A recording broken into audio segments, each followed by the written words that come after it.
So ఈ రెండు విద్యుత్ ఆవేశాలని కొంత దూరంలో వేరు చేసినప్పుడు వాటి మధ్య ఉండే ఆకర్షణ లేదా వికర్షణ బలం వీటి గురించి తెలియజేస్తుంది.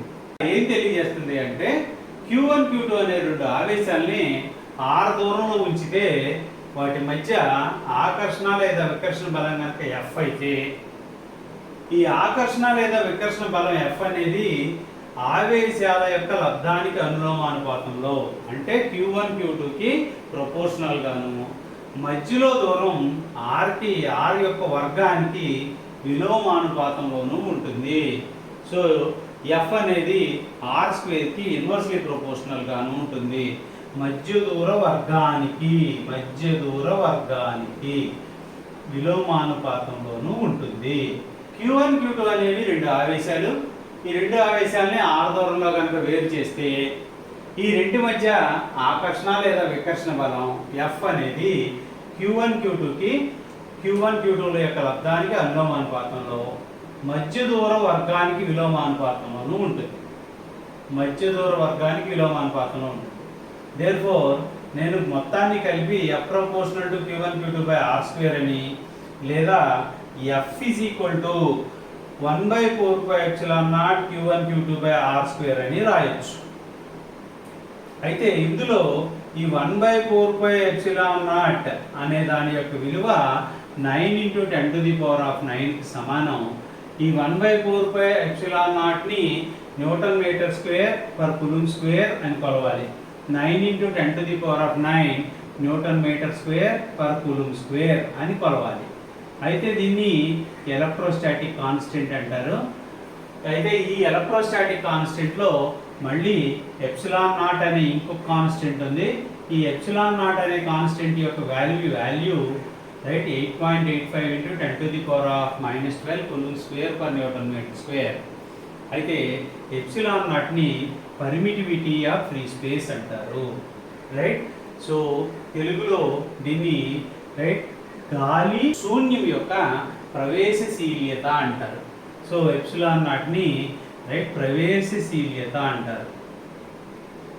ప్రవేశశీల్యత. అయితే ఇది దేనికి పెట్టాం? గాలి యొక్క ప్రవేశశీల్యత లేదా శూన్యం యొక్క ప్రవేశశీల్యత అంటారు ε0 ని. మరి ఏంటి అంటే ఇందులో Q1 Q2 అనే రెండు ఆవేశాలను కనుక తీసుకుంటే Q1 Q2ని ఎంత బలంగా వికర్షిస్తే Q2 కూడా Q1ని అంతే బలంగా వికర్షిస్తుంది. అంటే Q1 మరియు Q2 రెంటిపై రైట్ పనిచేసే బలం, Q1 మరియు Q2 రెంటిపై పనిచేసే బలం సమానము మరియు వ్యతిరేకము.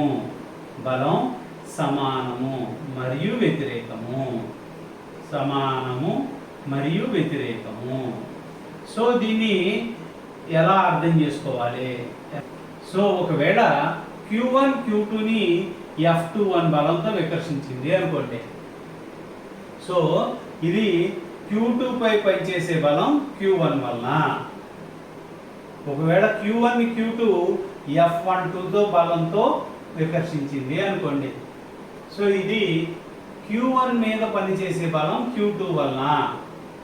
అప్పుడు మనకి ఏం తెలుసు అంటే క్వాంటిటీ పరంగా F12 F21 సమానము, కానీ ఈ రెండు ఒకదానికి ఒకటి వ్యతిరేకము. లేదా ఓన్లీ మ్యాగ్నిట్యూడ్లే కనుక చూస్తే F12 F21 ఈ రెండు మ్యాగ్నిట్యూడ్లు సమానము. ఎంతకు సమానం అంటే Fకి సమానం. మరి ఇదే కూలుంబ్స్ లాని వెక్టార్ ఫామ్లో చెప్పుకోవాలి. వెక్టార్ ఫామ్లో చెప్పుకుంటే ఈ ఫోర్స్కి క్వాంటిటీతో పాటు డైరెక్షన్ కూడా చెప్పాలి. సో డైరెక్షన్ కనుక చెప్తే ఈ ఫోర్స్ ఎప్పుడు వెక్టార్ ఫామ్, ఈ ఫోర్స్ ఎప్పుడు ఒకే డైరెక్షన్లో యాక్ట్ చేస్తుంది. ఏ డైరెక్షన్లో యాక్ట్ చేస్తుంది అంటే ఫోర్స్ Fr రెండు ఆవేశాలని కలిసే రేఖ వెంట ఉంటుంది. రెండు ఆవేశాలను కలిపే రేఖ వెంట ఉంటుంది. రైట్. సో దీని యొక్క డైరెక్షన్ ఎప్పుడు ఇదే, రెండు ఆవేశాలను కలిపి రేఖ ఉంటుంది. అంటే ఈ ఎఫ్ఆర్ని ఎలా రాయాలి? 1/4πε0 q1 q2 by r square into r cap అని రాయాలి. r క్యాప్ ఎవరు? Unit vector. ఏ డైరెక్షన్లో? r bar direction. అంటే ఇలా కూడా రాయొచ్చు, 1/4πε0 q1 q2 divided by r square into r బార్ని రాయొచ్చు, r క్యాప్ని r బార్ బై r అని రాయొచ్చు. అప్పుడు కూలుంబ్స్ లా యొక్క vector form 1/4πε0 q1 q2 by r cube into r bar అవుతుంది.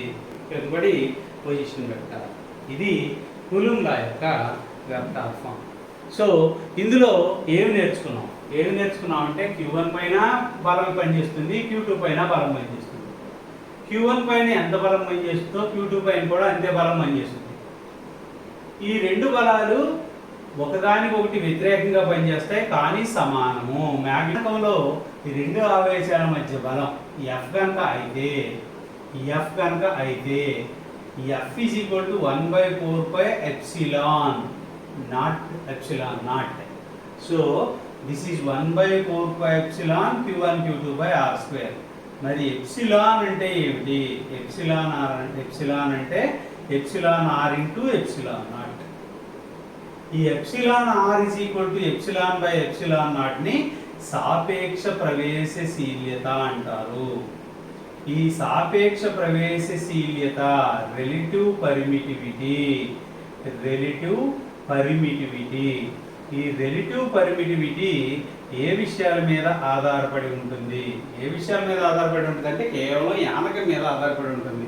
ప్రతి యానకానికి వేరు సాపేక్ష ప్రవేశశీల్యతలు ఉంటాయి, రైట్? అయితే ఇందులో ఎప్సిలాన్ ఎవరు? యానకం యొక్క ప్రవేశశీల్యత. సో యానకం యొక్క ప్రవేశశీల్యతకి గాలి యొక్క ప్రవేశశీల్యతకి ఉన్న రేషియోని ఎప్సిలాన్ ఆర్ రిలేటివ్ పర్మిటివిటీ అంటారు. దేర్ఫోర్ రిలేటివ్ పర్మిటివిటీ అంటే ఏమిటి? యానకం యొక్క ప్రవేశశీల్యతకి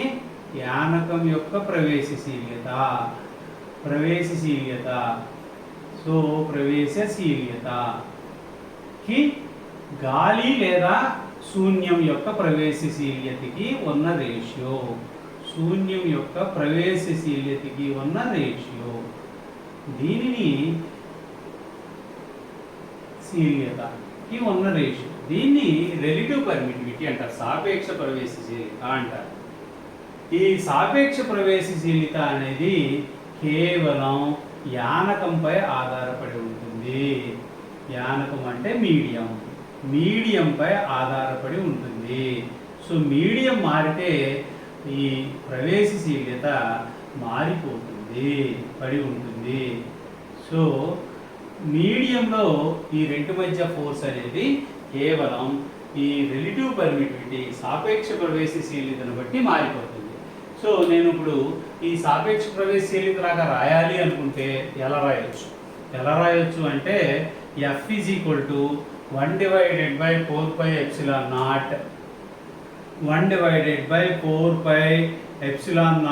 into epsilon r into q1 q2 by r square అని రాయొచ్చు. సో దీని నుంచే మనకి క్లియర్గా ఒక విషయం తెలుస్తుంది. ఇది మీడియంలో ఫోర్స్. కానీ దీన్ని నేనేం చేయొచ్చు?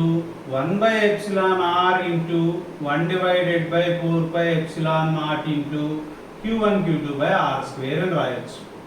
ఇలా రాస్తే ఈ వాల్యూ ఏదైతే ఉందో ఇది రెండు ఛార్జీల మధ్య ఉండే బలం గాలిలో లేదా శూన్యంలో, దాన్ని నేను F0 అని రాస్తా. అప్పుడు ఇది 1/εr ఇంటూ F0 అవుతుంది. కాబట్టి నాకు εr కావాలి అంటే ఈ ఫార్ములాను ఉపయోగించి కూడా కనుక్కోవచ్చు, F0/Fr. సో గాలిలో రెండు ఆవేశాల మధ్య ఉన్న బలం అదే దూరానికి యానకంలో రెండు ఆవేశాల మధ్య ఉన్న దూరం Fr కాదు, F మీడియం అని కనుక్కోవచ్చు.